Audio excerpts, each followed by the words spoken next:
ในวันที่ 11 กรกฎาคม 2026 นี้ท่านนางสุดาพร บังหาร ประธานมูลนิธิสุดาพรเพื่อช่วยเหลือสังคม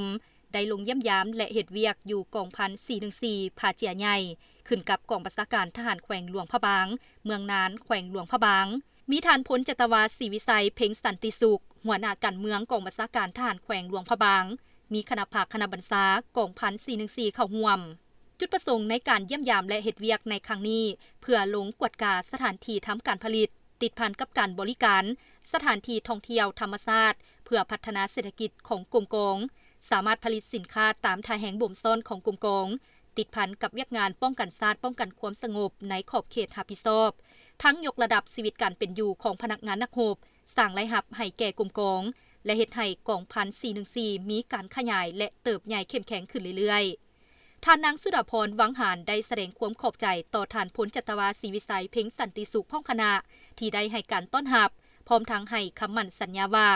จะเป็นกำลังแห่งหนึ่งเพื่อช่วยเหลือสุขยูเฮ็ดให้โครงการก่อสร้างนี้สำเร็จไปตามแผนการสถานที่ทำการผลิตติดพันกับการบริการ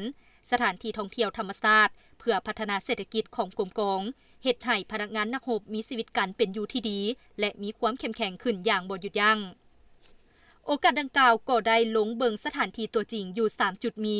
จุดหับเพียงที่จะสร้างเป็นบอนพักเซาจุดมุมสูงที่จะสร้างเป็นจุดชมวิวและจุดหนองป่าที่จะสร้างเป็นบอนปลูกฝังเลี้ยงสัตว์โอกาสเดียวกันท่านนางสุดาพร วังหารยังได้นำเอาเครื่องอุปโภคบริโภคจำนวนหนึ่งมอบให้กองพัน 414 ตื่มอีกสำหรับมูลนิธิสุดาพรช่วยเหลือสังคมได้รับอนุญาตในการช่วยเหลือของเขตกระทรวงป้องกันประเทศในทั่วประเทศช่วยเหลือปรับปรุงโครงสร้างพื้นฐานในเขตทุรกันดารพัฒนาเขตชายแดนเขตห่างไกลศอกลีกบรรดากลุ่มกองผลิตกสิกรรมโรงเรียนวิชาชีพของกองทัพและร่วมพัฒนาแบบยืนยง